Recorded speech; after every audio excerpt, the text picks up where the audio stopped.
Momentum क्या होता है? Momentum of a body is defined to be the product of its mass and velocity. मतलब momentum को हम जो डिफाइन करते हैं वो करते हैं P इक्वल टू में m मल्टीप्लाई में v। मतलब क्या है? प्रोडक्ट है ये मास और किसका? वेलोसिटी का। ठीक है, और मोमेंटम को हम किससे डिनोट करते हैं? P से। क्लियर? अब यहाँ पर आपको साफ पता चल रहा है कि जो ये v है ये कैसी क्वांटिटी है? वेक्टर क्वांटिटी है। ठीक है, और मास क्या है? एक स्केलर क्वांटिटी है। तो आपको पता है जब भी हम प्रोडक्ट करते हैं स्केलर का वेक्टर से तो क्या आता है हमारे पास? वेक्टर क्वांटिटी आती है। तो मोमेंटम भी क्या है हमारे पास? वेक्टर क्वांटिटी है। और इसकी डायरेक्शन क्या होगी? जो कि आपकी वेलोसिटी की डायरेक्शन है, यही किसकी होगी? आपके मोमेंटम की डायरेक्शन होगी। क्लियर है इतनी बात या नहीं? ठीक है, तो यानी कि जो मोमेंटम होता है आपके पास, मोमेंटम ये होता है मास और वेलोसिटी का प्रोडक्ट। क्या इतनी बात क्लियर है या नहीं है? बताओ, समझ में आ गई? वेलोसिटी क्या है हमारे पास? एक वेक्टर क्वांटिटी है जिसकी डायरेक्शन होती है, हमें पता है वेक्टर क्वांटिटी होती है। तो हमें एक स्केलर क्वांटिटी यानी कि मास को हमने मल्टीप्लाई किया वेलोसिटी से तो मोमेंटम आया।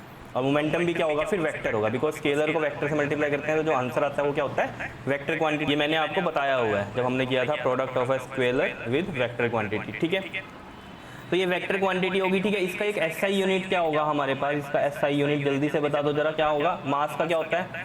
किलोग्राम, और वेलोसिटी के क्या होते हैं? मीटर पर सेकंड। ये चीज़ होगी या नहीं होगी? बताओ, इसमें कोई दिक्कत?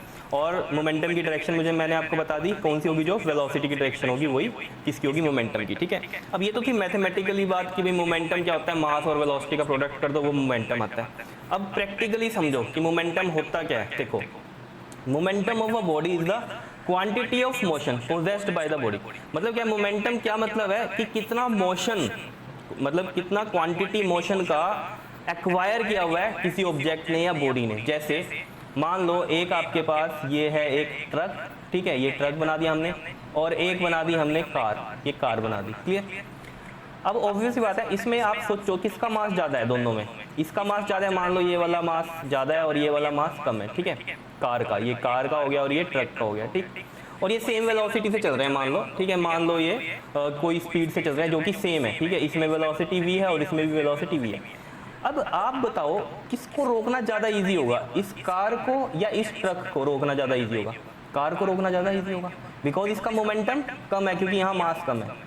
यानी कि इसमें क्या है? मोशन की जो क्वांटिटी है वो कम है as compare to this truck, because इसका जो मास है वो क्या है? ज़्यादा है, चाहे वेलोसिटी सेम है। अब इस चीज़ को समझना, क्योंकि मोमेंटम क्या है? कंबाइंड टर्म हो गई मास और वेलोसिटी की। वेलोसिटी चाहे सेम है लेकिन ये भारी है चीज़, ये क्या है? हल्की है। तो भारी चीज़ को रोकना क्या होगा? ज़्यादा मुश्किल होगा, और जो हल्की चीज़ होगी इसको रोकना थोड़ा आसान होगा। आप इसको ऐसे भी समझ सकते हो, जैसे एक रोड पे आप खड़े हो, ठीक, एक भारी पत्थर आ रहा है आपकी तरफ, तो आपको इसको रोकना ज़्यादा इजी होगा या एक स्मॉल जो पत्थर आ रहा है आपकी तरफ उसको रोकना ज़्यादा इजी होगा? तो स्मॉल जो पत्थर है, जो स्मॉल स्टोन है, इसको रोकना आपके लिए ज़्यादा इजी होगा as compare to this big stone, because